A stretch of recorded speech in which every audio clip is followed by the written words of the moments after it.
Your cloud bill is burning money, and you might not even know it. AWS flexibility is a double-edged sword. One wrong setting, and you're flushing cash down the drain. Forget budget overruns. Some companies accidentally burn thousands on idle resources, unchecked auto-scaling, or zombie instances. The scary part is you won't see it coming until the bill hits. Here's how to spot and stop the most expensive AWS mistakes before your profitability goes up in smoke. Because crying over your cloud bills isn't productive and a solution to your problems. My name is Sawe, a cloud engineer and an AWS community builder. Let's get into it. Number one, the mystery of unmonitored and unused resources. Ever leave a light on in your room you're not in? Feels bad, right? Now imagine that light costs you $1,000 a month. That's basically what happens when you forget to turn off an EC2 instance. Leave old EBS volumes hanging around like a ghost of a project's past. Or let unused load balancers rack up charges. The solution? Use AWS Cost Explorer and Trusted Advisor to find and eliminate zombie resources. Automate shutdowns for non-essential resources when they are not in use. Because when your servers deserve a break on weekends. Number two, over-provisioning and bigger isn't always better. The boot is too big for your feet. That meme applies perfectly here. Picking the biggest server for your workload is like renting a mansion when all you need is a studio apartment. Sure, it's nice to have, but do you really need that much power to run your tiny website? The solution: start small and scale up when needed. Use AWS Compute Optimizer to get size recommendations based on actual usage, and regularly review your instance type and downgrade if needed. Number three, ignoring discounts, a crime against your wallet. AWS offers discounts if you commit to using their services for a longer period, like reserved instances or a savings plan. But many people ignore these deals, like an unread terms and conditions page. They end up paying the full price. Tragic, right? The solution: if your workloads are predictable, commit to reserved instances or saving plans. Use AWS Explorer to identify when those discounts could save you money. Number four, data transfer costs, the silent budget killer. Moving across data across AWS regions is like international shipping. It gets expensive fast. If your app serves users globally without a solid data strategy, your bill might look like you have been secretly mining Bitcoin.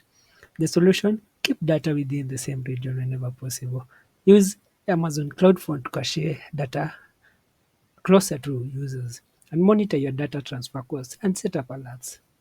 Number five, storage, the digital hoarder's dilemma. AWS storage is great until you're paying premium prices for files you haven't touched since the Obama administration. Keeping all backups and used snapshots, high cost storage classes adds up like a gym membership you forgot to cancel. The solution: use lifecycle policies to move all data to cheaper storage like S3 Glacier. You do regular review of and delete unnecessary backups and snapshots. Number six, lack of tagging. Who even owns this? Imagine getting a bill with a $5,000 charge labeled simply as things. That's what happens when you don't tag your AWS resources. Without proper tagging, tracking spending by team, project, or environment is a nightmare. The solution: tag everything, seriously, everything. Use AWS cost allocation tags to see where your money is going. Number seven, ignoring autoscaling and the set it and forget it mistake. Manually scaling your resources is so 2015. If you're over provisioning just to handle peak traffic, you are burning money to idle resources the rest of the time. Use the solution is to use AWS autoscaling to dynamically adjust resources based on demand. Number eight, not setting budget alerts, flying blindly. If you don't set budget alerts, you're basically driving a car without a fuel gauge. By the time you realize there's a problem, you're stranded on the side of the road. In this case, calling AWS support in a panic. The solution: set up AWS budgets to alert you when spending exceeds the set threshold. Use AWS cost anomaly detection to catch weird spikes early. Number 9, using on-demand instances for everything. On-demand instances are AWS equivalent of buying snacks at the airport. Convenient, but absurdly overpriced. If your workloads are running 24/7, you are overspending. The solution: reserved instances, savings plan, and spot instances where possible. Number 10, overly complex architectures. Because simplicity is boring. Some engineers love complexity like a toddler loves stacking blocks until everything falls apart. While high availability is great, over-engineering your architecture with unnecessary multi-region deployments can double or triple your costs. Use AWS well-architected framework to simplify your setup. Only add complexity if the business impact justifies it. Number 11, forgetting about the free tier.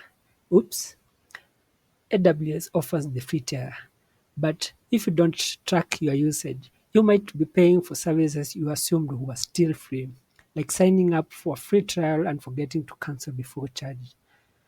The solution: setting up alerts for free tier usage limits and regularly reviewing your services you're being charged.